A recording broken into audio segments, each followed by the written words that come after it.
दोस्तों, मैं सतबीर सिंह अपने यूट्यूब के भारत लिंक ग्लोबल चैनल पर लंदन से आपका स्वागत करता हूं।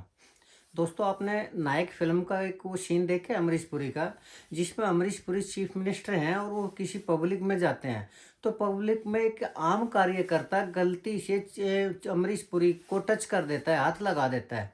तो अमरीश पुरी थोड़ी ही दूर बुला के उसको अपनी गाड़ी में बुलाता है और गाड़ी में बुला के उसके हाथ को अंदर खींच के अंदर उसके हाथ को तोड़ देता है, उंगलियों को तोड़ देता है। और ये डायलॉग मारता है कि इस आम आदमी की हिम्मत कैसे हुई जो ये मेरे को टच कर सके।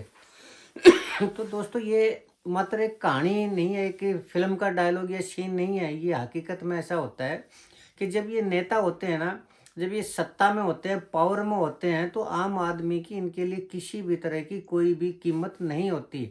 और अगर कोई आम आदमी इनके पास जाने की कोशिश करता है, इनको छूने की कोशिश करता है, तो वास्तव में ये उनको सजा देते हैं। और जब ये नेता नहीं होते, यानी संघर्ष के दौर में होते हैं, तो ये उन्हीं कार्यकर्ताओं को इतना मान सम्मान देते हैं।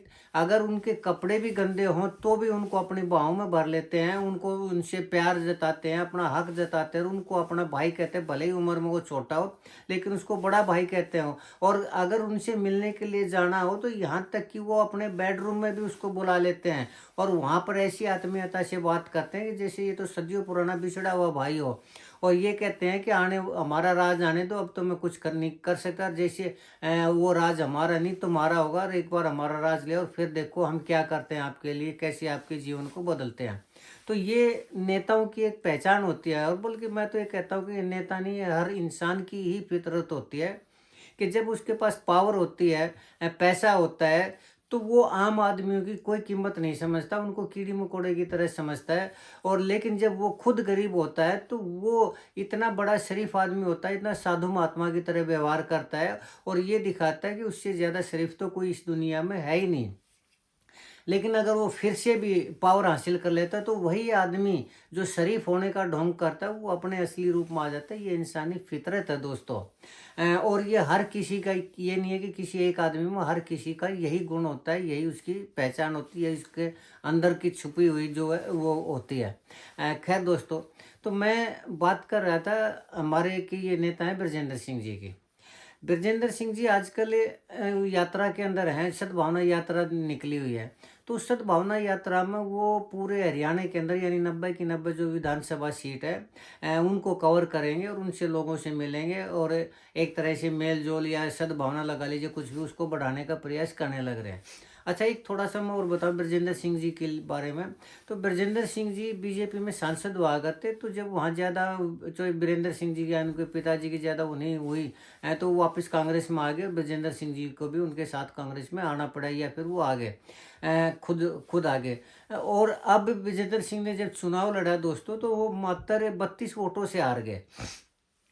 और उन 32 वोटों का जो उन्होंने केस किया हुआ था, हाई कोर्ट में केस किया हुआ, तो जो दूसरे देवेंद्र अत्री हैं वो इसके खिलाफ सुप्रीम कोर्ट में गए, और उन्होंने काउंटिंग रुकवाने के लिए याचिका डाली। लेकिन सुप्रीम कोर्ट ने उस चीज़ को मना कर दिया कि काउंटिंग नहीं रुकेगी। और ये देवेंद्र अत्री जी के लिए तो खरी झटका, लेकिन ये ब्रजेंद्र सिंह जी के लिए थोड़ा इसी उपलब्धि कह सकते हैं, या थोड़ा प्लस पॉइंट कह सकते हैं। और सिर्फ इसी उसके ऊपर ब्रजेंद्र सिंह जी का जो कॉन्फिडेंस है ना, वो इतना हाई हो गया उससे, कि जब वो आप पंचकुला यात्रा सद्भावना यात्रा में, तो पंचकुला तक पहुंचे वो अपनी यात्रा के दौरान, तो बीजेपी के जो जिला अध्यक्ष थे वो उनके पास, सॉरी बीजेपी नहीं, कांग्रेस के जो जिला अध्यक्ष थे जो अभी नए नए बने थे, तो उस एरिया के नहीं आए। वैसे तो अमूमन पूरी यात्रा में उनके पास जो कांग्रेस के हुड्डा पक्ष के लोग थे वो कहीं पर भी नहीं आए पूरी यात्रा के दौरान। सिर्फ 7-8 ही ऐसे जिला अध्यक्ष थे जो उनकी यात्रा में उनसे मिलने के लिए आए। तो लेकिन पंचकुला में जैसे वो गए, तो पंचकुला के अंदर हिमाचल कांग्रेस के तो लोग उनके पास आए, लेकिन जो हुड्डा कांग्रेस के थे यानी कांग्रेस का जो दूसरा पक्ष था उसका कोई भी वो नहीं आया। तो ऐसे में उन्होंने एक भाषण दिया कि अगर यही हाल रहा और बड़े नेताओं से नहीं मिलेंगे तो कांग्रेस आने वाले 30 साल तक भी 30 चुनाव भी, 30 साल नहीं, 30 चुनाव भी नहीं जीत पाएगी। यानी उनका कहने का तात्पर्य ये है कि अगर उनसे नहीं मिले या इसी तरह की जो गुटबाजी चलती रही तो अभी तो सिर्फ 3 चुनाव हारी है कांग्रेस, और आने वाले 30 चुनाव और हारेगी। यानी वो व्यक्ति जो खुद संघर्ष करने लग रहा है अपनी पार्टी के अंदर और अपनी ही पार्टी को धमकाने लग रहा है कि अगर मेरे साथ नहीं मिले, मेरे से नहीं मिले, या फिर इस तरह का माहौल रहा तो आने वाले 30 चुनाव भी यानी अगले 150 साल तक भी कांग्रेस सत्ता में नहीं आएगी। तो मैं ये देख रहा था कि इतना ज़्यादा धमकी, इतना ज़्यादा कॉन्फिडेंस की वजह क्या है। तो उसमें दोस्तों एक थोड़ा सा ये सुप्रीम कोर्ट का जो मामला आया, जो देवेंद्र अत्री की याचिका खारिज की, तो उन्हें लगा कि इस मामले में उनकी जीत हो चुकी है और अब देवेंद्र अत्री की जगह वो हाई कोर्ट से उनके पक्ष में फैसला आएगा और वो बन जाएंगे विधायक। और न सिर्फ जीतने के बाद विधायक बनेंगे बल्कि पूरा जो हुड्डा विरोधी गुट है उसके भी नेता बन जाएंगे। तो इतना ज़्यादा कॉन्फिडेंस आते ही उन्होंने अपनी ही पार्टी के खिलाफ ऐसे बयान देने शुरू कर दिए, अपनी पार्टी को धमकाना शुरू कर दिया। जबकि मैंने कई बार कहा है कि इस तरह के जो केस हैं कई बार डायरेक्ट फ्रॉड होते हुए भी दिखाई देते हैं, लेकिन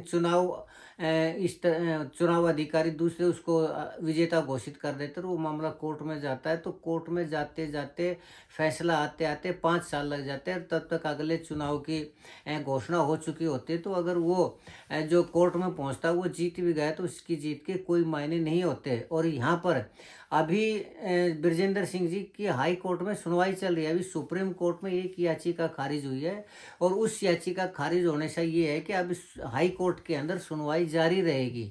और लेकिन ये सिर्फ जारी है, अभी तो उनके बयान हुए हैं, उसके बाद जो चुनाव अधिकारी है उनके बयान होंगे और उसके बाद मान लीजिए फैसला आ भी गया तो फिर हाई कोर्ट के अंदर पुनर्विचार याचिका डाली जाएगी, उसमें टाइम वेस्ट किया जाएगा और फिर उसके बाद उस फैसले को चैलेंज करके सुप्रीम कोर्ट में जाया जाएगा। और अगर सुप्रीम कोर्ट ने थोड़ा फैसला पहले दे भी दिया तो फिर उसके ऊपर पुनर्विचार याचिका डाली। यानी कहने का तात्पर्य ये है कि जो टाइम है 1.5 साल तो लगभग हो चुका है उस याचिका को और 3.5 साल बचे। ये 3.5 साल भी इसी तरह टाइम पास कर दिए जाएंगे या फिर थोड़ा सा अगर पहले वो बन भी गए तो उससे कुछ फर्क नहीं पड़ता। जो मेन विधायक का टाइम था वो तो देवेंद्र अत्री पास कर जाएंगे।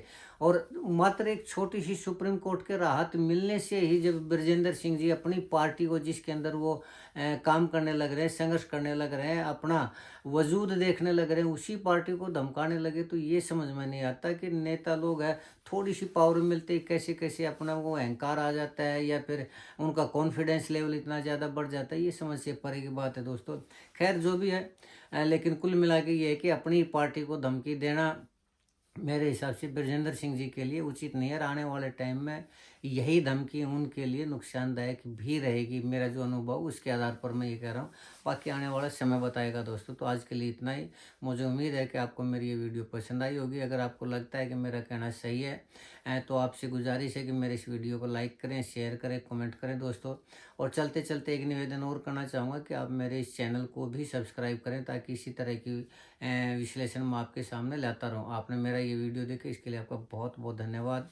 नमस्कार, जय हिंद, जय भारत।